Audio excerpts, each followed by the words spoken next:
आइए दोस्तों पढ़ते हैं मैकेनिकल टेस्टिंग के बारे में कि मैकेनिकल टेस्टिंग क्या होती है, कैसे करते हैं। और अभी जो नॉन मैकेनिकल बैकग्राउंड के लोग हैं उनको मैं समझाना चाहता हूँ कुछ चीज़। जैसे कि अगर कोई भी मटेरियल अगर है, सपोज़ करो आप इस तरीके से आप क्या कर रहे हो, एक मटेरियल को ले रहे हो, ठीक है दोस्तों। अब इस मटेरियल के ऊपर हम लोग क्या करते जा रहे हैं, लोड को लगा रहे हैं, और ये जो है इसका सरफेस एरिया है।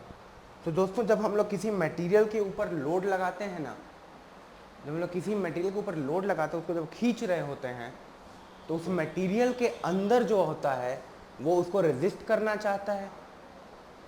अगर आपके ऊपर कोई पुश करेगा तो आप उसको रेजिस्ट करेंगे। तो अगर आपको पुश कर रहा है तो आप सामने से पुश करना चाहेंगे।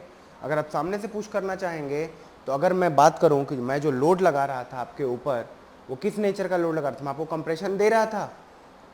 तो सिमिलरली मेरे कंप्रेशन देने की वजह से जो आपके अंदर टेंसाइल स्ट्रेस आया है, अगर उसका रिएक्शन देखा जाए तो मैंने आपको क्या दिया, एक्चुअली कंप्रेसिव स्ट्रेस दिया था।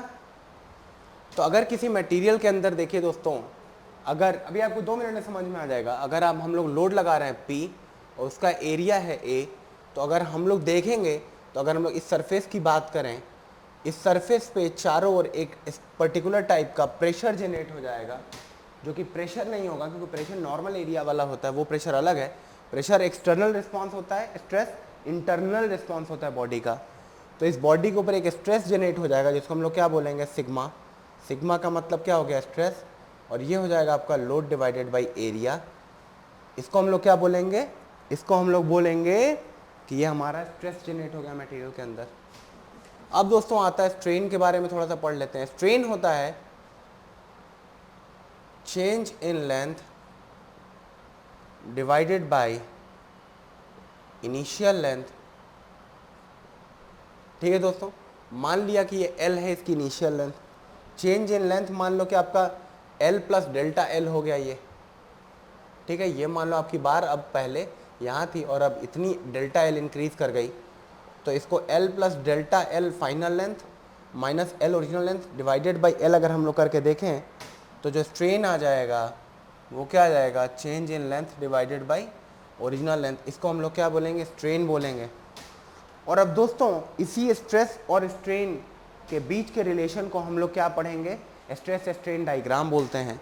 देखिए दोस्तों करते क्या हैं कि सबसे पहले एक पर्टिकुलर इस टाइप का हम लोग सैंपल बना लेते हैं,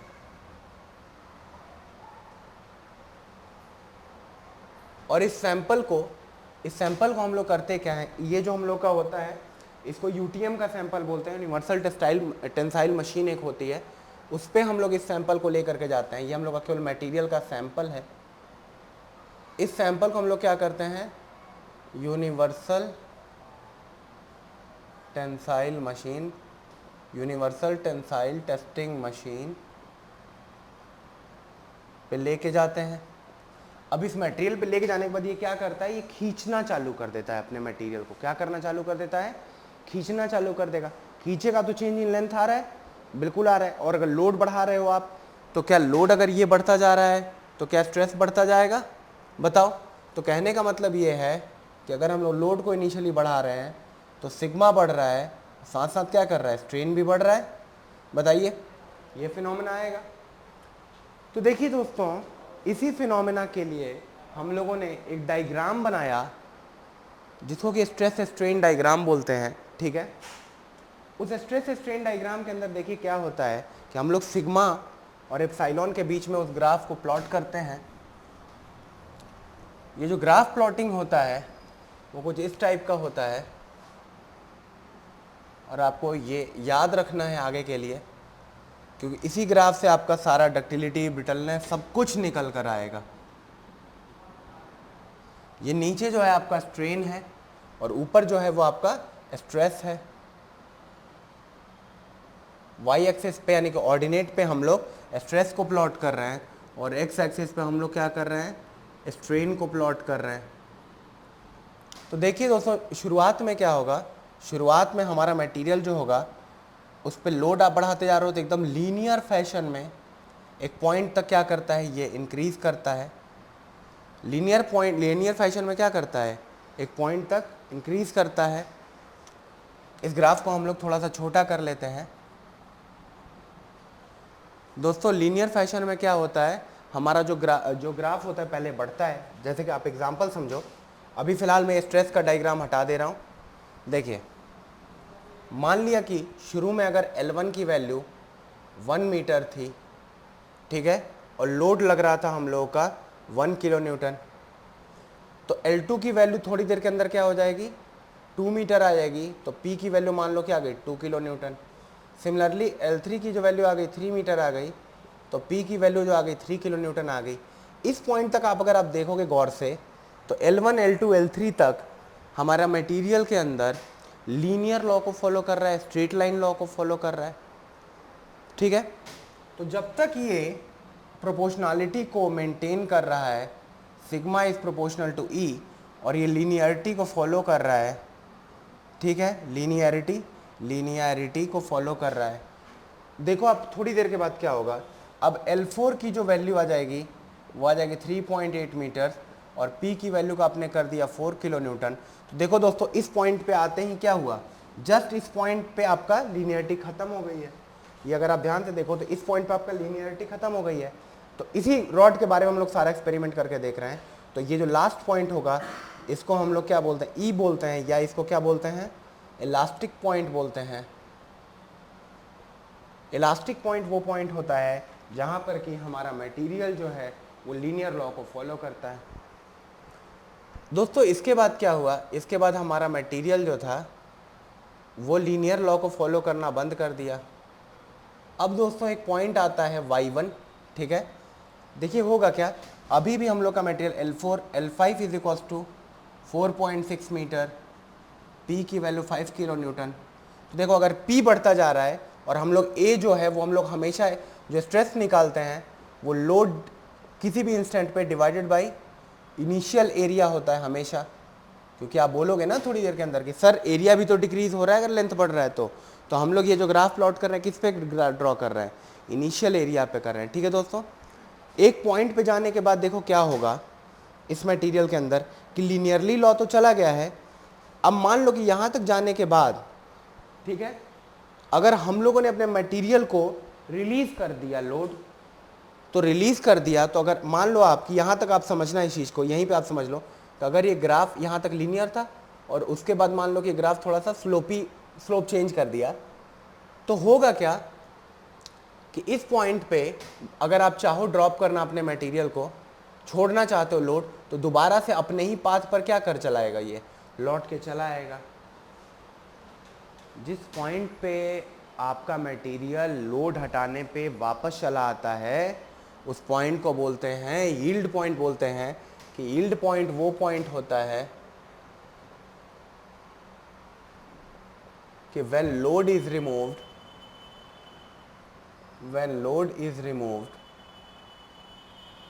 the material traces its own path, अपना ओन पाथ क्या करेगा, पाथ हम लोगों ने कहा हाँ अपना ओन पाथ कर ले, उस पॉइंट को बोलते हैं यील्ड पॉइंट बोलते हैं, ठीक है दोस्तों। उस पॉइंट को क्या बोलोगे आप, यील्ड पॉइंट बोलोगे। देखिए होता क्या है, अभी मैं आपको समझाता हूँ। इस पर्टिकुलर मटेरियल में 2 यील्ड पॉइंट लूंगा, ठीक है, या एक काम करते हैं 2 यील्ड पॉइंट आप रहने दीजिए, इसको यील्ड ही रहने दीजिए, अगले एग्जाम्पल में आपको यील्ड पॉइंट के बारे में समझाऊंगा। तो ये यील्ड पॉइंट कौन सा पॉइंट है, यील्ड पॉइंट जो है वो पॉइंट है जहाँ पर कि अगर हम लोग रिलीज कर दें, ये ग्राफ का अगर एक अपर डायमेंशन है ऊपर की ओर जा रहा है, तो ये ग्राफ क्या कर रहा है, वापस यहाँ पे नीचे भी आ सकता है, ठीक है। आपका ग्राफ जो होगा वो क्या करेगा, नीचे भी आ सकता है। आपका ग्राफ सेम पाथ को ट्रेस करके और नीचे भी आ सकता है, ठीक है। आपका ग्राफ सेम पाथ को ट्रेस करके नीचे भी आ सकता है, वो पॉइंट आपका हो जाता है यील्ड पॉइंट हो जाता है दोस्तों। इस पॉइंट के बाद देखो आप क्या होगा, अगर हम लोग इसके बाद अगर लोड को लेकर के गए, अगर हम लोग इसके बाद लोड को लेकर के गए L6 पर लेकर के गए, ये वैल्यू मान लो आप 5.4 मीटर आ गई है, P की वैल्यू आपने 6 किलो न्यूटन कर ली है। और दोस्तों अगर यहाँ पे अगर हम लोग रिलीज करते हैं अपने मटेरियल को, जैसे मान लो कि हम लोग यहाँ चले आए, सपोज करो, ठीक है, अगर हम लोग मान लो कि यहाँ पे चले आए इसको वो एक्सटेंड करते हुए, और यील्ड पॉइंट के बाद सपोज करो अगर हम लोग इसको रिलीज करते हैं एक बात बताओ आप यहाँ पे देखो, ये स्ट्रेन बढ़ रहा है कि नहीं बढ़ रहा है? स्ट्रेन भी बढ़ रहा है, बढ़ रहा है, बढ़ रहा है, बढ़ रहा है। अगर यहाँ पे हम लोग अपने मटेरियल को रिलीज़ करेंगे तो हमारा मटेरियल जो होगा वो ओरिजिनल पाथ से नहीं आएगा, बल्कि कोई और पाथ से आएगा, और उस मटेरियल के अंदर परमानेंट डिफॉर्मेशन आ जाएगा, जिसको कि हम लोग क्या बोलेंगे, साइलेंट डैश बोलेंगे। ये परमानेंट डिफॉर्मेशन आ जाएगा, यील्ड पॉइंट के बाद आएगा, और इस पूरे लूप को हम लोग क्या बोलेंगे, हिस्टेरिसिस लूप बोलेंगे। ठीक है दोस्तों,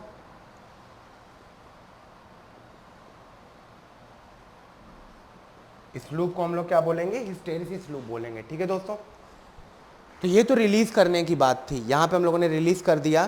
तो इस पॉइंट पे क्या होगा, आफ्टर यील्ड पॉइंट क्या आ जाता है, अगर हम लोग लोड को रिमूव करें तो हिस्टेरिसिस लूप मिलता है हम लोगों को। ठीक है, हिस्टेरिसिस लूप का मतलब क्या हो गया कि परमानेंट डिफॉर्मेशन जो होगा,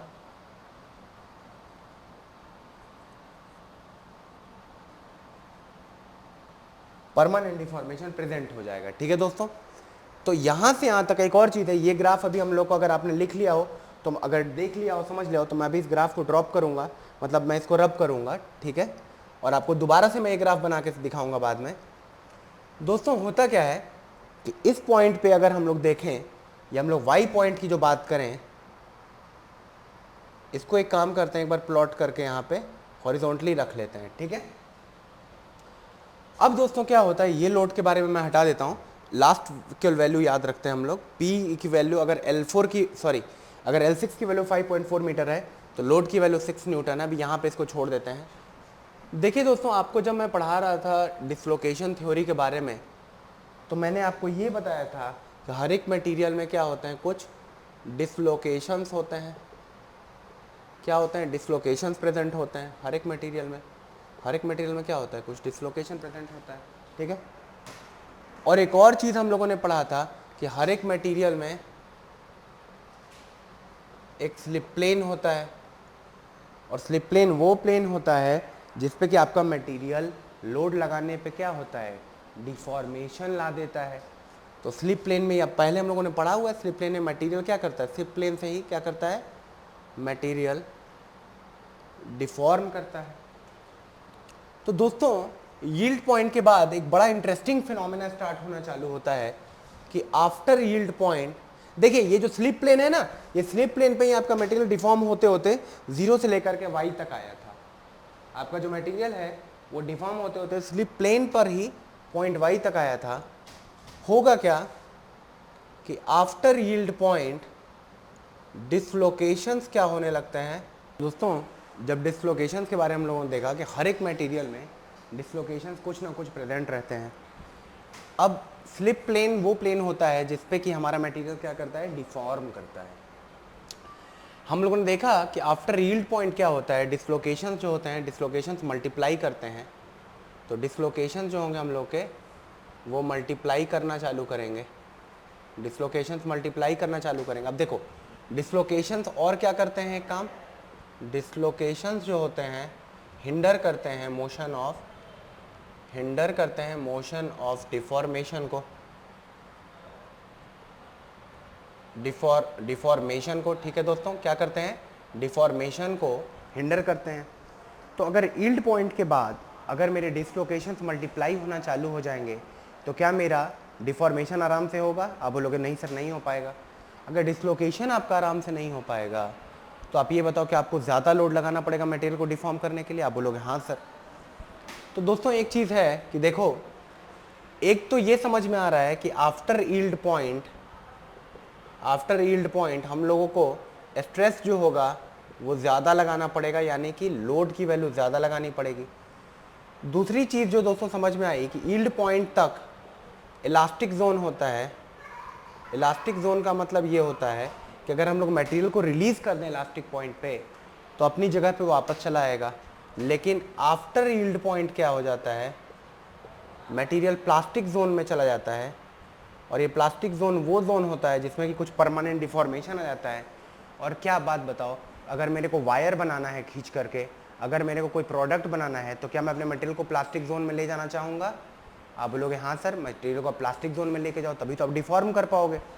तो दोस्तों यहाँ से क्या होता है कि हमारा जो ग्राफ होता है जनरल मटेरियल्स का, वो इस तरीके से बढ़ता है और एक टाइम तक जिस टाइम पे क्या आ जाता है, एक टाइम तक ही बढ़ पाता है हमारा कर्व। दोस्तों जो हम लोगों ने भी देखा है कि इलास्टिक जोन के बाद यानी कि यील्ड पॉइंट के बाद क्या होता है कि डिसलोकेशन अगर मल्टीप्लाई करेंगे तो एक बात बताओ, आपका लोड बढ़ेगा तो क्या आपका स्ट्रेस बढ़ेगा। तो आपको मटेरियल को डिफॉर्म करने के लिए L6 अगर आपने 5.4 लिया था तो मैं अब L7 की वैल्यू यहाँ पे लिखता हूँ। L7 की वैल्यू केवल आप 1 मीटर इंक्रीज करने के लिए, अगर आप 6.4 मीटर इंक्रीज करना चाहते हैं तो आपके लोड की जो वैल्यू हो जाएगी वो 10 न्यूटन हो जाएगी। और इस तरीके से कर करके क्या होता जाएगा, क्योंकि डिसलोकेशन बढ़ता जाएगा, एक ऐसा पॉइंट आएगा आफ्टर अ सर्टेन पॉइंट क्या हो जाएगा कि डिसलोकेशन मल्टीप्लिकेशन स्टॉप हो जाएगा।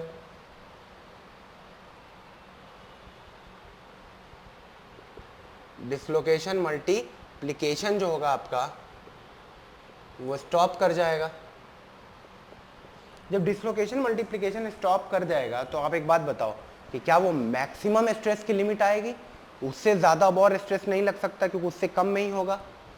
उसके बाद क्या होगा, जहाँ पे डिसलोकेशन स्टॉप करता है उस वहाँ पे हम लोग का मैक्सिमम स्ट्रेस लगता है और इस पॉइंट को हम लोग क्या बोलते हैं, ultimate point of the material. Ultimate point of material, ठीक है दोस्तों। क्या होता है, अल्टीमेट पॉइंट ऑफ मटेरियल आ जाता है और इस पॉइंट को हम लोग किससे डिनोट करते हैं, U से डिनोट करते हैं। इस पॉइंट को हम लोग U से डिनोट करते हैं जो कि मैक्सिमम पॉइंट होता है। इसके बाद क्या होता है मटेरियल के अंदर आफ्टर दिस एनाइसोट्रॉपी आती है। इसके बाद इस मटेरियल के अंदर एनाइसोट्रॉपी आती है और एक जोन होता है जिस जोन के अंदर, जैसे मान लो कोई मटेरियल एकदम ज़्यादा खींच चुका है तो अब आपके मटेरियल के अंदर नेकिंग फॉर्म हो जाएगी। एनाइसोट्रॉपी, आफ्टर एनाइसोट्रॉपी आने के बाद क्या होगा, आपके मटेरियल के अंदर नेकिंग फॉर्म हो जाएगा। नेकिंग फॉर्म होने का मतलब है कि ऐसा एक ग्रूव टाइप का शेप फॉर्म हो जाना चाहेगा और इस ग्रूव टाइप का जब फॉर्म हो जाएगा तो आपका मटेरियल जो होगा वो कप कोन फेलियर मोड में क्या कर जाएगा, फेल कर जाएगा। ठीक है दोस्तों, यहाँ पे देख लेते हैं अल्टीमेट पॉइंट के बाद अगर आपके मटेरियल को डिफॉर्म करना है तो अब एनाइसोट्रॉपी होनी स्टार्ट हो गई है तो आपको स्ट्रेस कम लगेगा और एक पॉइंट ऐसा आएगा जहाँ पर कि आपका मटेरियल जो होगा वो क्या कर जाएगा, फेल कर जाएगा और इस पॉइंट को हम लोग क्या बोलते हैं, फेल्योर पॉइंट बोलते हैं दोस्तों। इस पॉइंट को क्या बोलते हैं, फेल्योर पॉइंट बोलते हैं। अब दोस्तों देखिए ये जो पूरा ग्राफ है, ये पहली चीज़ क्या है कि ये ग्राफ जो है वो डक्टाइल मटेरियल के लिए किया गया है। किसके लिए बनाया गया है, ये मटेरियल, ये ग्राफ जो था वो डक्टाइल मटेरियल के लिए था और इंस्टेंटेनियस एरिया ना लेकर के हम लोग क्या लिए थे, ट्रू एरिया यानी कि इनिशियल एरिया पे सारा काम कर रहे थे। ठीक है दोस्तों, एक बात बताओ आप, अगर हम लोग एक्चुअल एरिया लेते, अगर हम लोग क्या लेते, अगर इंस्टेंटेनियस एरिया लेते, इंस्टेंटेनियस होना चाहिए, इंस्टेंटेनियस एरिया अगर हम लोग लेते तो उस केस में क्या हो जाता, उस केस में सिग्मा क्या होता है, लोड डिवाइड बाई एरिया, तो ये बढ़ता जाता। तो दोस्तों जो हम लोग का एक्चुअल ट्रू कर्व होता है वो कुछ ऐसा होता है। ये वाला जो कर्व होता है जो यहाँ से स्टार्ट हुआ, O पॉइंट से स्टार्ट हुआ, OEYUF, F2 इसको डिनोट करते हैं। OEYUF2 जो कर्व है ये हम लोगों का ट्रू स्ट्रेस का कर्व है और ये वाला जो स्ट्रेस है वो इसको हम लोग क्या बोलते हैं, इंजीनियरिंग स्ट्रेस बोलते हैं दोस्तों। क्यों, क्योंकि ये वाला जो स्ट्रेस होता है, इंजीनियरिंग स्ट्रेस का जो कर्व होता है वो हम लोगों का किस एरिया पे निकाला जाता है, वो हम लोग का एक्चुअल एरिया पे, इनिशियल एरिया पे हम लोग क्या करते हैं, ग्राफ को प्लॉट करते हैं। और जबकि हम लोग का जो दूसरा कर्व है जिसको हम लोगों ने डॉटेड पॉइंट से दिखाया हुआ है ढेर सारे, ये जो डॉटेड पॉइंट वाला कर्व है हम लोगों का वो क्या है, ट्रू स्ट्रेस के लिए दिखाया गया है। ठीक है, ये किसके लिए दिखाया गया है, ट्रू स्ट्रेस के लिए दिखाया गया है और जो ग्रीन वाला लाइन है वो किसके लिए दिखाया गया है, इंजीनियरिंग स्ट्रेस के लिए दिखाया गया है। ठीक है, अब दोस्तों आइए देखते हैं कि ये जो हम लोग का रीजन है, ये जो रीजन है जो कि y तक का रीजन जो है, जो कि y तक का हम लोगों ने क्या किया है, रीजन देखा है, इस रीजन को हम लोग क्या बोलते हैं, इलास्टिक रीजन। ये जो रीजन है वो इलास्टिक रीजन है और दोस्तों जो यहाँ से लेकर के जो फाइनल रीजन है यहाँ का, इसको इलास्टिक प्लास्टिक रीजन भी बोलते हैं, और क्या करते हैं, प्लास्टिक रीजन भी बोलते हैं। इस रीजन को हम लोग क्या बोलते हैं, प्लास्टिक रीजन, ठीक है। इस रीजन को क्या बोलते हैं, प्लास्टिक रीजन बोलते हैं। और दोस्तों ये वही रीजन होता है जहाँ पे कि अल्टीमेट पॉइंट तक हम लोग मटेरियल को खींचते खींचते खींचते खींचते क्या करते हैं, प्लास्टिक रीजन के अंदर हम लोग क्या करते हैं, वायर्स ड्रॉ करते हैं, ठीक है ना, रॉड्स को ड्रॉ करते हैं, एक्सट्रूड करते हैं, ये सब किस में करते हैं, प्लास्टिक रीजन में करते हैं। और सिमिलरली इसी तरीके से हम लोग क्या करते हैं, इलास्टिक रीजन के अंदर कौन सी चीज़ों को डिराइव बनाते हैं, जैसे कि आप स्प्रिंग्स बनाते हो, कनेक्टिंग रॉड बनाते हो, कि एक पॉइंट तक तो खींचे लेकिन वापस अपनी जगह पे चला है, उसको क्या बोलोगे आप, इलास्टिक रीजन बोलोगे, ठीक है दोस्तों। और क्या समझ में आया, इलास्टिक के बाद अगर हम लोग मटेरियल को लेकर के जाते हैं तो हमारे मटेरियल के अंदर एक हिस्टेरेसिस लूप बन जाता है। तो ये कई सारी चीज़ें हम लोग को यहाँ से पता लगी हैं। अब दोस्तों आइए कुछ पैरामीटर्स होते हैं मैकेनिकल प्रॉपर्टीज़ के, जिनको हम लोग एक बार डिस्कस कर लेते हैं। इस ग्राफ से हम लोगों को बहुत सारी चीज़ों का पता लगा। फॉर एग्जाम्पल डक्टाइल मटेरियल क्या होता है, अगर कोई मटेरियल डक्टाइल मटेरियल है तो डक्टाइल मटेरियल का मतलब ये होगा कि वो मटेरियल जो होगा वो 5% से ज़्यादा क्या करेगा, इलोंगेशन प्रूफ प्रोवाइड करेगा। तो 5% अगर इलोंगेशन प्रोड्यूस कर रहा है, ग्रेटर देन 5%, तो वो क्या हो गया, डक्टाइल मटेरियल हो गया। और एक ब्रिटल मटेरियल कौन सा मटेरियल होगा, जिसके अंदर की लेस देन 5% इलोंगेशन प्रोड्यूस होगा। तो आप बोलोगे कि सर कर्व कैसा बनेगा ब्रिटल मटेरियल का, तो मैं अब इस बड़े ग्राफ को हटा देता हूँ। इस बड़े ग्राफ के पहले आपको बहुत सारा चीज़ मुझको बताना है कि देखिए ये जो ग्राफ था ये आपका नॉर्मल मटेरियल का था, नॉर्मल डक्टाइल मटेरियल का था। अब अगर मैं आपको एक ब्रिटल मटेरियल का डायग्राम ड्रॉ करूँ तो देखिए दोस्तों, ब्रिटल मटेरियल का जो डायग्राम होता है वो कुछ इस शेप का आता है। इसके अंदर एक पॉइंट तक क्या करता है, ये ग्राफ जो होता है वो लीनियरिटी को भी फॉलो करता है। ये एक पॉइंट तक क्या करता है, लीनियरिटी इलास्टिक पॉइंट को फॉलो करता है। लेकिन इस मटेरियल के अंदर, इस मटेरियल के ब्रिटल मटेरियल क्या करता है, एक जो ब्रिटल मटेरियल होता है ये डज नॉट शो यील्डिंग,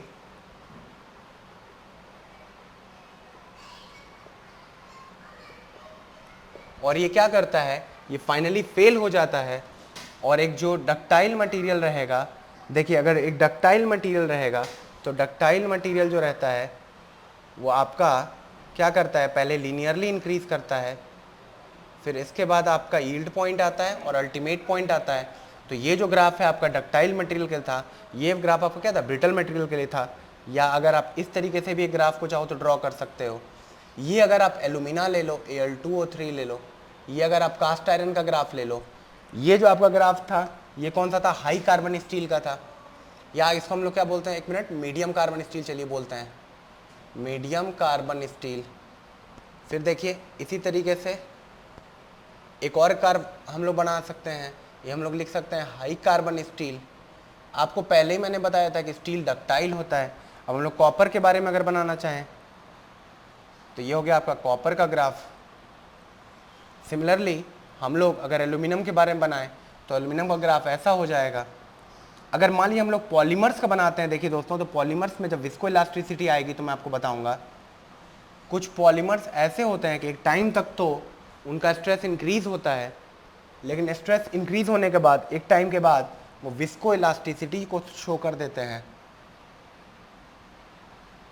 क्या करते हैं, वो विस्को इलास्टिसिटी को शो करते हैं। इसकी वजह से उनका ग्राफ लीनियर हो जाता है, स्ट्रेस नहीं बढ़ता है। तो ये अलग अलग मटेरियल्स का मैंने आपको ग्राफ बना करके समझाया कि ग्राफ कैसा बनता है।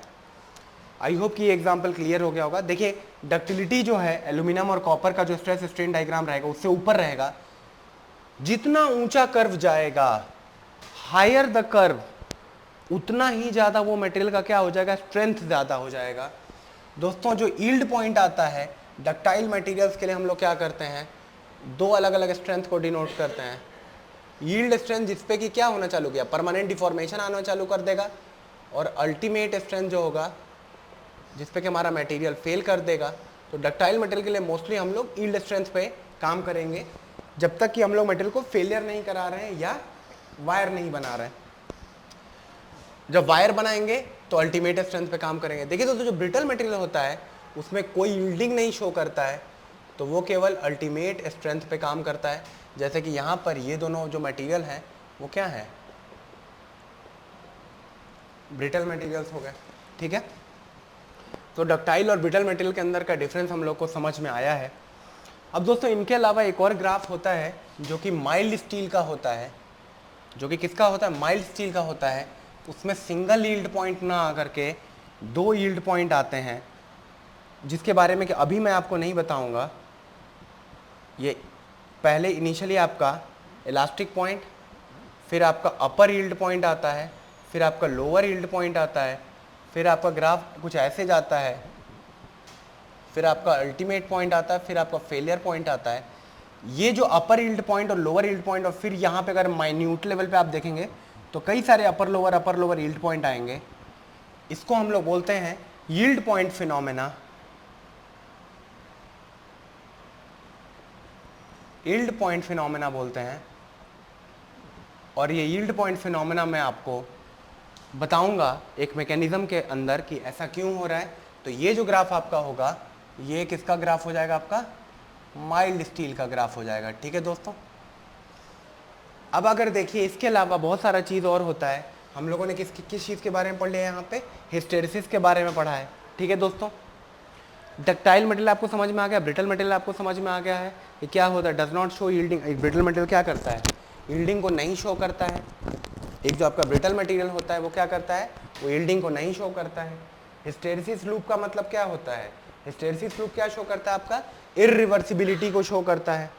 हिस्टेरेसिस लूप आपका क्या करता है, इररिवर्सिबिलिटी को शो करता है, यानी कि आप दोबारा अपना प्रोसेस को क्या कर सकते हैं, नहीं लेके आ सकते हैं। ये इलास्टिक रीजन अभी नहीं है, ये जो है ये क्या है, आपका परमानेंट डिफॉर्मेशन को शो कर रहा है।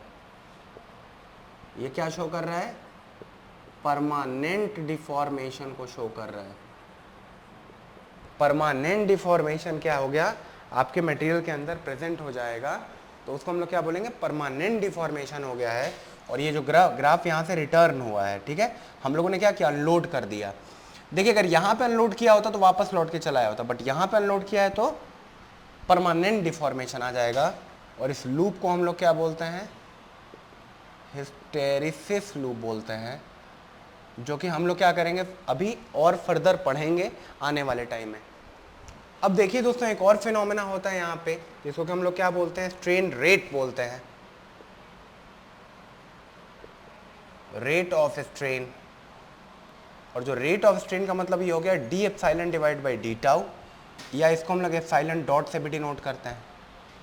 तो दोस्तों एप्सिलॉन डॉट और टेम्परेचर के बीच में एक रिलेशन होता है।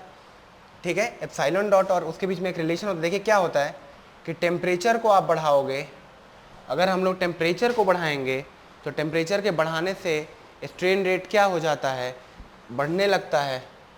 स्ट्रेन का रेट जो होता है वो बढ़ने लगता है। और अगर टेम्परेचर को हम लोग डिक्रीज़ करेंगे तो स्ट्रेन का रेट क्या करेगा, घटने लगेगा। तो अगर हम लोग इसका ग्राफ को प्लॉट करना चाहें, ये तो stress strain diagram, I hope कि आपका क्लियर हो गया होगा। तो स्ट्रेन रेट में और टेम्परेचर का अगर ग्राफ खींचा जाए, दोस्तों यहाँ पे एक फिनोमेना होता है जो हम लोग देखेंगे कि ये अगर हाई टेम्परेचर है, सॉरी अगर मान लीजिए कि लो टेम्परेचर पर अगर हम लोग ड्रॉ करना चाह रहे हैं अगर अपने ग्राफ को वर्सेस स्ट्रेस और स्ट्रेन, तो देखिए क्या होगा, एप्सिलॉन डॉट जो होता है वो टेम्परेचर के साथ क्या करता है, टेम्परेचर आप बढ़ाते जाएंगे तो क्या करता जाएगा आपका स्ट्रेन। टेम्परेचर के बढ़ाने से आपका एक्चुअली होता क्या है कि जब भी हम लोग टेम्परेचर को बढ़ाते हैं तो हम लोग का जो यील्ड स्ट्रेंथ आता है मटेरियल का, यील्ड स्ट्रेंथ जो आता है मटेरियल का वो डिक्रीज़ होता है।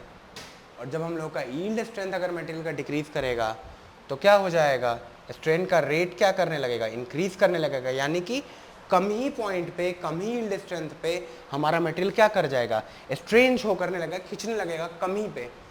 ठीक है, तो देखिए अगर ये हम लोग ग्राफ के बारे में ड्रॉ करें तो अलग अलग मटेरियल का है।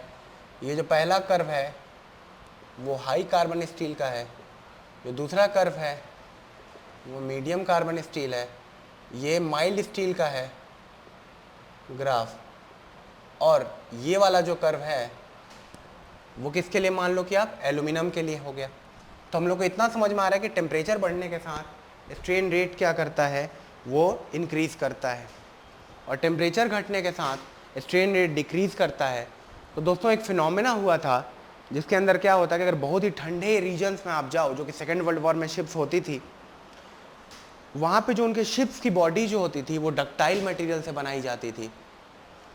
और जब वो क्या करते थे, जब वो कि बाल्टिक सी वगैरह में चले जाते थे, यहाँ पे टेम्परेचर बहुत ही कम होता था, अटलांटिक में या पैसिफिक में, तो वहाँ तो टेम्परेचर बहुत कम हो जाता था। टेम्परेचर कम हो गया, इसका मतलब क्या हो गया, आपका यील्ड स्ट्रेंथ क्या हो जाएगा, बहुत ज़्यादा हो जाएगा। ठीक है दोस्तों, तो अगर नॉर्मल बॉडी अगर डक्टाइल है तो आपका मटेरियल पहले यील्ड करेगा, फिर तो फेल करेगा ना।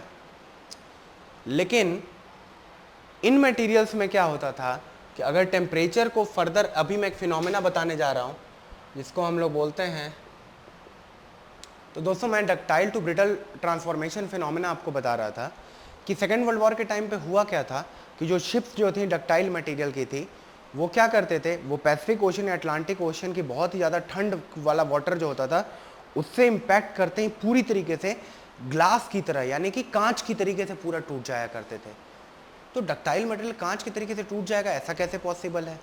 ऐसा पॉसिबल इसलिए है क्योंकि आपने मेरे को बताया कि सर अगर हम लोग किसी मटेरियल के ऊपर लोडिंग करते जाते हैं तो डिसलोकेशंस बढ़ते जाते हैं। लेकिन दोस्तों जब हम लोग टेम्परेचर की वैल्यू को बहुत ज़्यादा डिक्रीज कर जाते हैं तो क्या हो जाता है, डिसलोकेशंस जो होते हैं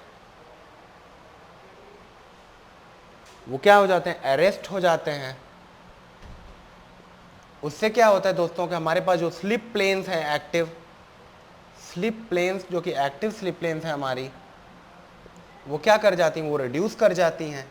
इसकी वजह से क्या होता है, मटेरियल का डिफॉर्मेशन जो होता है वो हो ही नहीं पाता है, मटेरियल का डिफॉर्मेशन नहीं हो पाता है। कहने का मतलब है कि मटेरियल की पहले यील्डिंग तो हो ही नहीं पाएगी। अगर यील्डिंग नहीं होगी तो हमारा मटेरियल क्या करेगा, डायरेक्टली फेल कर जाएगा। और जिस टेम्परेचर पे हमारा मटेरियल फेल करता है, यानी कि अपना 50% यील्ड स्ट्रेंथ को लूज कर देता है, उस पर्टिकुलर टेम्परेचर को क्या बोलते हैं, देखिए अगर मैं टेम्परेचर वर्सेस यील्ड स्ट्रेंथ का ग्राफ को अगर प्लॉट करना चाहूं तो दोस्तों ये जो कर्व आता है आपका वो कुछ इस शेप का आता है। समझिएगा आप कि अगर ये क्या है, 50% यील्ड स्ट्रेंथ है, ये 100% यील्ड स्ट्रेंथ है, ये 5% यील्ड स्ट्रेंथ है। अगर हम लोग इस पॉइंट को क्या बोलते हैं, 100% यील्ड स्ट्रेंथ, इस पॉइंट को क्या बोलते हैं, 50% यील्ड स्ट्रेंथ, और ये कौन सा पॉइंट होता है, ये पॉइंट होता है अगर मान लो 10% यील्ड स्ट्रेंथ का, तो वो टेम्परेचर जिसपे कि मटेरियल जो है अपना 50% यील्ड स्ट्रेंथ को ग्रहण कर लेता है, उस पॉइंट को, उस टेम्परेचर को बोलते हैं ductile to brittle transition temperature. उस पॉइंट को क्या बोलते हैं, उसको हम लोग बोलते हैं DBTT, यानी कि ductile to brittle transition temperature. ठीक है, इस टेम्परेचर पे क्या होता है, ये वो टेम्परेचर होता है, ये वो वाला टेम्परेचर होता है, temperature at which yield strength, अगर मैं डैश करूं, यानी कि जो नया वाला यील्ड स्ट्रेंथ करूं वो अपने ओल्ड स्ट्रेंथ का क्या हो जाए, 50% ऑफ YS अगर हो जाता है, उस टेम्परेचर को मैं क्या बोलता हूं, उस टेम्परेचर को मैं बोलता हूं ductile to brittle transition temperature. ठीक है दोस्तों, तो यहाँ पे हम लोगों ने DBTT कर लिया है। अब आइए दोस्तों मैं आपको बताता हूँ टफनेस के बारे में कि टफनेस क्या होता है। पर टफनेस के पहले मेरे को क्या बताना पड़ेगा, आपको हार्डनेस बताना पड़ेगा। तो क्योंकि डक्टिलिटी तो आप समझ गए, यील्ड स्ट्रेंथ अब आप समझ गए हैं, जो यहाँ पे इस ग्राफ में नहीं दिखाया गया है, यील्ड पॉइंट पे जो स्ट्रेस होता है, जो स्ट्रेस का हम लोग को रिक्वायरमेंट होता है मटेरियल को यील्डिंग कराने के लिए, उसको हम लोग क्या बोलते हैं, उसको हम लोग यील्ड स्ट्रेंथ बोलते हैं। और जिस स्ट्रेस की ज़रूरत पड़ती है मटेरियल को फेल कराने के लिए, उसको हम लोग अल्टीमेट स्ट्रेस बोलते हैं। तो दोस्तों जो हम लोग का अगला जो इस सेशन के अंदर हम लोग स्टार्ट करने वाले हैं उसको हम लोग क्या बोलने वाले हैं, हार्डनेस बोलने वाले हैं। ठीक है, देखिए दोस्तों हार्डनेस क्या होता है, मैंने आपको वेरी फर्स्ट इंट्रोडक्टरी लेक्चर के अंदर ही बताया था कि हार्डनेस के बारे में आपको बार बार जिक्र मिलेगा। हार्डनेस एक ऐसी प्रॉपर्टी होती है मटेरियल की जो कि बुक्स की डेफिनेशन केवल ये कहती है रेजिस्टेंस टू इंडेंटेशन या scratching, resistance to indentation scratching. ठीक है, इससे पहले दोस्तों रुक जाइए एक मिनट, हार्डनेस के पहले मैं आपको एक चीज़ और बताता हूं कि अगर ये डक्टाइल मटेरियल का अगर मान लो कि कर्व है टेंशन के अंदर सिग्मा वर्सेस अगर एप्सिलॉन की बात करूं, अगर मैं कंप्रेशन के अंदर जाऊं तो कंप्रेशन के अंदर भी मेरा जो डक्टाइल मटेरियल का जो कर्व बनेगा, अगर ये डक्टाइल है और ये मटेरियल डक्टाइल है, अगर मैं इसको माइनस सिग्मा से प्रेजेंट करूं, सिग्मा का मतलब मैं खींच रहा था, माइनस सिग्मा का मतलब क्या है, मैं उसको कंप्रेस कर रहा था। तो डक्टाइल मटेरियल का ग्राफ जो होता है वो बिल्कुल सिमिलर बनता है। लेकिन अगर हम लोग एक ब्रिटल मटेरियल को प्लॉट करें तो ब्रिटल मटेरियल का कर्व कैसा होता है, कुछ ऐसा होता है। ब्रिटल मटेरियल अगर है तो ब्रिटल मटेरियल का कर्व जो होगा वो कुछ ऐसा ग्राफ शो करेगा, वो कुछ ऐसा ग्राफ शो करेगा, किसमें, टेंशन में। लेकिन दोस्तों कंप्रेशन में एक ब्रिटल मटेरियल क्या होता है, काफ़ी आगे तक जाता है। तो एक चीज़ और कही जा सकती है कि compressive strength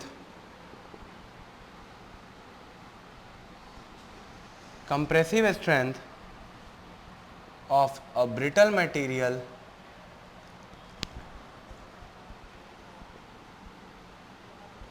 is greater than its tensile strength।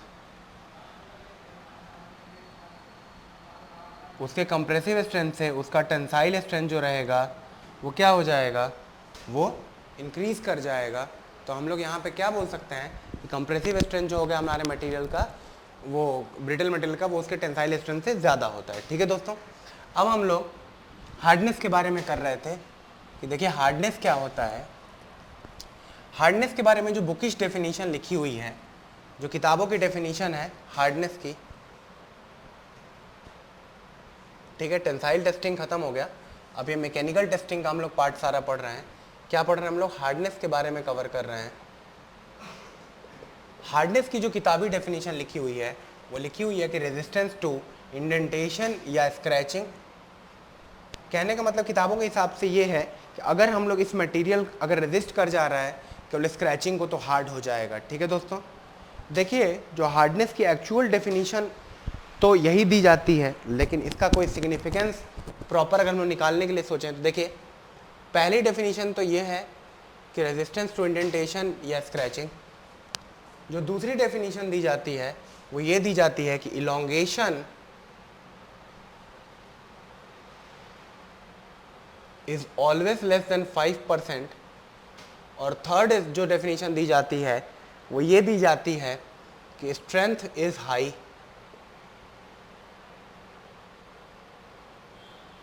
तो दोस्तों कहने का मतलब ये है कि एक ये रिलेटिव टर्म है, हार्डनेस जो होता है वो क्या होता है, hardness is a relative term. अब डायरेक्टली हम लोग नहीं बोल सकते कि ये मटेरियल हार्ड है ये मटेरियल हार्ड है, हम ये बोलेंगे कि ये मटेरियल इस मटेरियल के कंपैरिजन में ज़्यादा हार्ड है। और हम लोग क्या कहेंगे कि ये मटेरियल इस मटेरियल के कंपैरिजन में कम हार्ड है। ये दोनों मटेरियल ये स्टील के कंपैरिजन में कम हार्ड हैं। समझ रहे हो आप, रिलेटिव्स के बारे में हम लोग बात करेंगे, एब्सोल्यूट टर्म्स में हार्डनेस को नहीं बोलेंगे कि हार्डनेस ज़्यादा है, क्या बोलेंगे, हार्डनेस इससे ज़्यादा है। तो hardness is a relative term. Hardness क्या है, एक रिलेटिव टर्म है, कंपैरिजन टर्म है, कंपैरेटिव टर्म है। क्या है ये, एक कंपैरेटिव टर्म है। जितना ज़्यादा हमारा मटेरियल हार्ड होगा उतना ज़्यादा वो एब्रेशन को रेजिस्ट करेगा, उतना ज़्यादा वो स्क्रैचिंग को रेजिस्ट करेगा, उतना ज़्यादा वो इंडेंटेशन को रेजिस्ट करेगा, उतना ज़्यादा वो वियर रेजिस्टेंट हो जाएगा, उतना ज़्यादा उतना उसका कम डिफॉर्मेशन होगा, उतना ही ज़्यादा क्या होगा, उसका स्ट्रेंथ हाई होगा।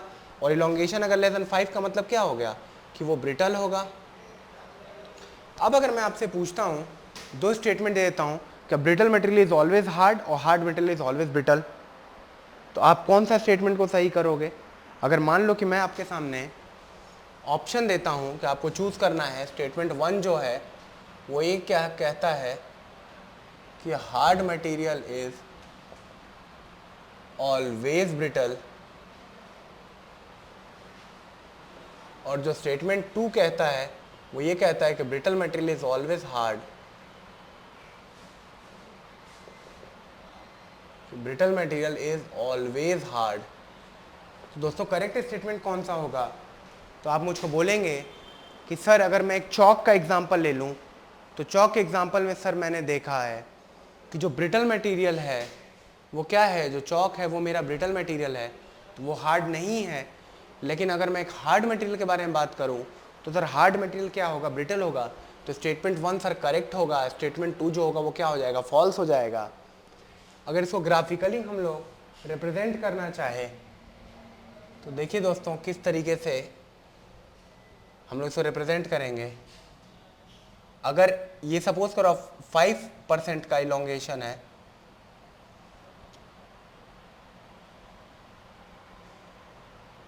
ये 3 ग्राफ्स हैं, और ये मैं अगर एक टेंसाइल की बात करूं तो देखो आप इस मटेरियल को आप क्या बोलोगे कि इस मटेरियल की स्ट्रेंथ ज़्यादा है पर ये डक्टाइल भी बहुत ज़्यादा है, और ये सॉफ्ट मटेरियल है, ये खींच रहा है। तो अगर मैं इसको खींचूंगा तो स्क्रैच तो सर पड़ेगा ही पड़ेगा, और सर अगर स्क्रैच इस पर पड़ेगा तो सर मेरा मटेरियल हार्ड तो नहीं होगा। तो हार्ड मटेरियल के लिए इलोंगेशन भी कम होना चाहिए। अगर ये 1, 2 और 3 की बात करें और हार्डनेस को कंपेयर करें तो हार्डनेस जो हम लोग का निकल के आएगा वो दोस्तों वो क्योंकि एक रिलेटिव टर्म होता है, hardness of 3 is greater than 2 is greater than 1, ये हम लोग का क्या निकल जाएगा, ये हम लोग का हार्डनेस कैलकुलेट कर लेंगे हम लोग। ठीक है दोस्तों, अब चलिए चलते हैं अगली मैकेनिकल प्रॉपर्टी के ऊपर, जिसको कि हम लोग क्या बोलते हैं, टफनेस बोलते हैं। जिसको कि दोस्तों हम लोग क्या बोलेंगे, टफनेस बोलेंगे। Thank you so much. तो दोस्तों हम लोग क्या पढ़ रहे थे, मैकेनिकल प्रॉपर्टीज़ के बारे में पढ़ रहे थे, और अब जो अगला सेगमेंट हम लोग इसमें पढ़ने जा रहे हैं उसको हम लोग बोलते हैं टफनेस एंड रेजिलियंस। तो देखिए दोस्तों क्या होता है टफनेस और रेजिलियंस। अगर मैं सिग्मा के साथ में प्लॉट करना चाहता हूँ अपने कर्व को वर्सेस एप्सिलॉन, सिग्मा क्या होता है, हमारा स्ट्रेस होता है, और एप्सिलॉन हमारा स्ट्रेन होता है। तो अगर हम लोग अपने ग्राफ को प्लॉट करें तो पहले तो एक लीनियर लाइन आती है, कहाँ तक, इलास्टिक पॉइंट तक, उसके बाद यील्ड पॉइंट आ जाता है, यील्ड पॉइंट के बाद हमारा मटेरियल अल्टीमेट पे आता है, और अल्टीमेट के बाद फेल हो जाता है। ठीक है, तो देखिए दोस्तों जो टफनेस होता है वो ये कहता है कि energy absorbed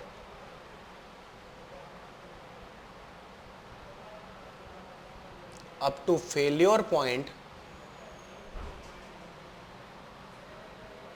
energy absorbed up to failure point is known as क्या, टफनेस। कहने का मतलब है, देखो आप एनर्जी को कैसे डिफाइन करते हो, एनर्जी को हम लोग कैसे डिफाइन करते हैं, एनर्जी को हम लोग डिफाइन करते हैं फोर्स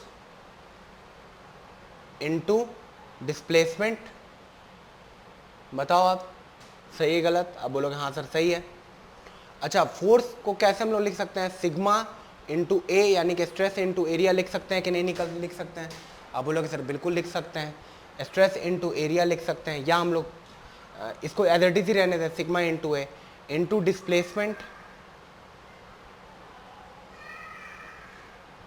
अब देखिए दोस्तों एक साइंटिस्ट थे अर्न्स्ट यंग उनको बोलते हैं, उन्होंने क्या बोला था, उन्होंने एक मॉड्यूलस दिया था, उन्होंने उस मॉड्यूलस को क्या बोला था, सिग्मा इज इक्वल टू, जिसको हम लोग क्या बोलते हैं एक कांस्टेंट है, उसने बोला इलास्टिक पॉइंट तक, क्योंकि sigma is proportional to epsilon, therefore sigma is equal to E into epsilon. का मैं कहने का मतलब ये हो गया कि ई जो हो गया, उन्होंने एक मॉड्यूलस लगा दिया जिसको कि हम लोग क्या बोलते हैं यंग्स मॉड्यूलस, और ये कहाँ तक, अप टू ई है, ये अप टू पॉइंट ई तक, यानी कि जहाँ तक ये लीनियर लॉ फॉलो हो रहा है उस पॉइंट तक यंग ने बोला कि sigma is equals to E into epsilon, ठीक है, sigma is equals to E. और एक बात बताओ आप, एप्साइलॉन क्या होता है, change in length divided by original length, ठीक है, change in length divided by original length. तो एक बात बताओ, चेंज इन लेंथ क्या हो जाएगा, sigma into L divided by E, बताओ ये हो जाएगा। अगर मैं इस इक्वेशन के अंदर पुट कर दूं तो मेरा इक्वेशन आ जाएगा sigma into A into sigma into L divided by E, और ये हो जाएगा sigma square A L divided by E, ठीक है दोस्तों। अब बात ये है कि जो हम लोग फोर्स लेते हैं वो एवरेज ले लेते हैं कि एवरेज फोर्स कितना लग रहा होगा। तो वहाँ से जो हम लोग का इक्वेशन आता है किसका, एनर्जी का, या ई डैश अगर हम लोग इसको डिनोट करें तो ई डैश आ जाता है sigma square into volume divided by 2e, ये हम लोग का एनर्जी होता है और इसी को हम लोग क्या बोलते हैं, टफनेस बोलते हैं।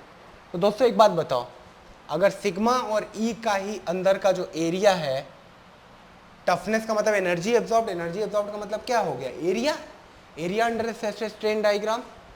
तो इसका मतलब ये भी हो गया कि जो टफनेस होता है हम लोग का वो क्या होता है, area under stress strain diagram up two point F, यानी कि फेलियर पॉइंट को हम लोग क्या बोलेंगे, टफनेस बोलेंगे। तो दोस्तों देखिए को हम लोग क्या बोलेंगे, टफनेस बोलेंगे। Just 1 second for the wire, ठीक है। एरिया अंडर जो स्ट्रेस स्ट्रेन डायग्राम आएगा उसको हम लोग क्या बोलते हैं, इसको हम लोग टफनेस बोलते हैं। तो दोस्तों यहाँ से लेकर के फ्रॉम द वेरी बिगिनिंग से लेकर के हम लोग जो यहाँ तक का पूरा एरिया निकल रहा है इसको हम लोग टफनेस बोलेंगे, ठीक है। पूरा जो एरिया कवर हो रहा है इसके बीच में इसको हम लोग टफनेस बोलेंगे। तो अब बात आती है कि रेजिलियंस क्या होता है। तो दोस्तों रेजिलियंस जो होता है, अगर मैं इसको हटा देता हूँ, अब आपको समझ में आ गया है कि sigma square into volume divided by 2e जो होता है। अभी टफनेस एंड रेजिलियंस अभी चलेगा थोड़ा देर और, तो हम लोग टफनेस एंड रेजिलियंस तो पढ़ेंगे। टफनेस एंड रेजिलियंस, जो रेजिलियंस होता है इसको हम लोग बोलते हैं एनर्जी एब्जॉर्ब्ड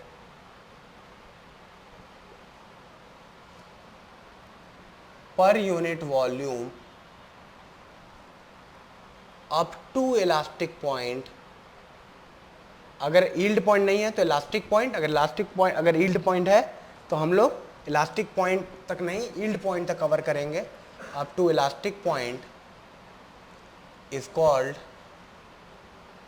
रेजिलियंस, ठीक है, रेजिलियंस। देखिए ये क्या होता है, जो रेजिलियंस है अगर मैं इसको R से डिनोट करता हूं तो R जो होता है वो क्या होता है, sigma square divided by 2e। और ये कौन सा सिग्मा, जो कि हम लोग का, क्योंकि यहाँ पे यील्ड पॉइंट है इसलिए हम लोग क्या करेंगे, यहाँ तक का पूरा ले लेंगे। और देखिए अब जो एरिया आएगा, जो मैं जिसको मैं डबल हैचिंग कर रहा हूँ, ये जो एरिया आ जाएगा पर यूनिट वॉल्यूम जो आएगा, इसको मैं क्या डिनोट करूँगा, रेजिलियंस लिखूँगा, रेजिलियंस में इसको डिनोट करूँगा, ठीक है, रेजिलियंस। और जो ये वाला एरिया रहेगा इसको मैं टफनेस डिनोट करूंगा, ठीक है। टोटल एरिया टफनेस हो जाएगा फेलियर पॉइंट तक। और हमारे मटेरियल के अंदर जो यील्ड पॉइंट की बात करें तो यील्ड पॉइंट तक का जो एरिया हो जाएगा वो रेजिलियंस हो जाएगा, ठीक है दोस्तों। तो अगर ये पॉइंट आपका क्लियर है, energy absorbed up to elastic point, तो आइए अब हम लोग बात करते हैं कि कुछ मटेरियल्स के अंदर कि अगर आपसे बोला जाए कि डक्टाइल मटेरियल ज़्यादा टफ होता है या ब्रिटल मटेरियल ज़्यादा टफ होता है, ठीक है दोस्तों। अगर हम लोगों से पूछा जाए कि अगर डक्टाइल मटेरियल ज़्यादा टफ होता है या एक ब्रिटल मटेरियल ज़्यादा टफ होता है, अगर मान लीजिए हमसे बोला जाए, तो देखिए जो जनरल स्टेटमेंट ये कहा जाता है कि डक्टाइल मटेरियल इज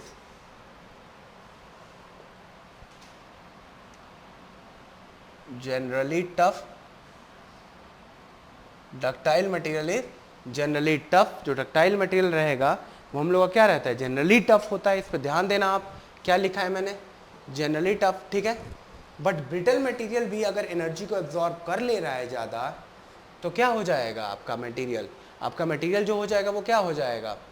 अगर आपका ब्रिटल मटेरियल भी अगर एनर्जी को एब्जॉर्ब कर रहा है तो आपका ब्रिटल मटेरियल क्या हो जाएगा? टफ हो जाएगा। फॉर एग्जांपल आप देखो यहाँ पे, अगर मान लो आप कि हम लोग ग्राफ प्लॉट कर रहे हैं, एक ये मटेरियल है,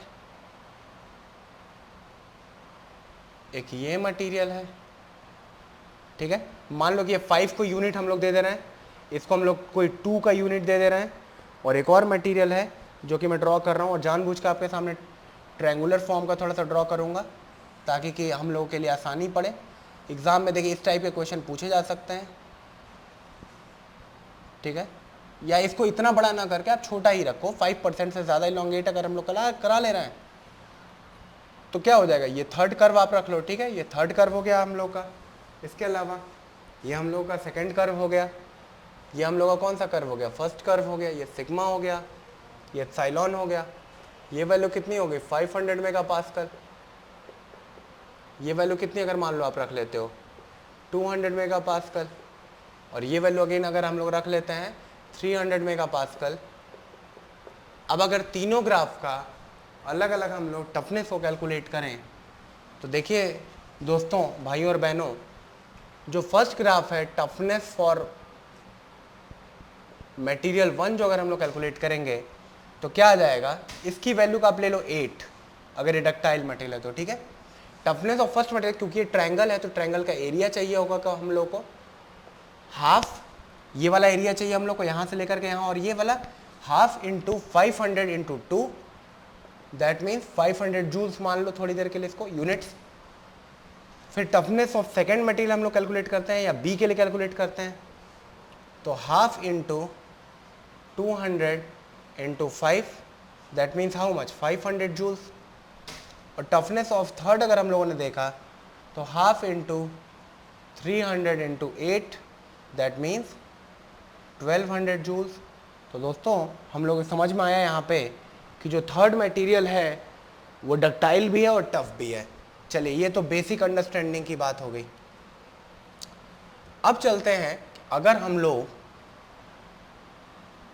ये डक्टाइल रखते और इसकी वैल्यू 100 मेगापास्कल रख देते, तो अगर हम लोग फोर्थ मटेरियल का टफनेस अगर कैलकुलेट करते तो देखिए क्या हो जाता? हाफ इंटू 100 इंटू 8, यानी कि क्या हो जाता? 400 megapascal.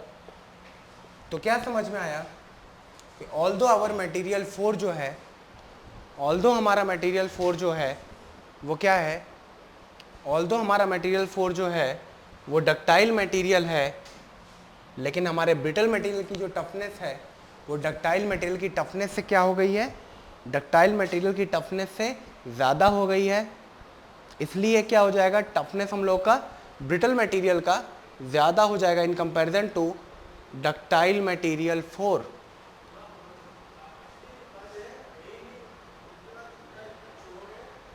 In comparison to ductile material 4 जो हम लोग का मटेरियल होगा वो क्या आएगा? वो ज़्यादा डक्टाइल आ जाएगा और ज़्यादा टफ आ जाएगा, ठीक है दोस्तों। तो अब यहाँ पे हम लोग अपना टफनेस और रेजिलियंस का यूनिट कंप्लीट होता है। अगला जो हम लोग सेगमेंट स्टार्ट करने जा रहे हैं उसमें हम लोग क्रीप के बारे में पढ़ेंगे, उसमें हम लोग नॉच टफनेस के बारे में पढ़ेंगे, और इन दोनों पैरामीटर से हम लोग क्या करेंगे? अपने मेटेरियल को थोड़ा और आगे प्रोसीड करेंगे। Thank you so much.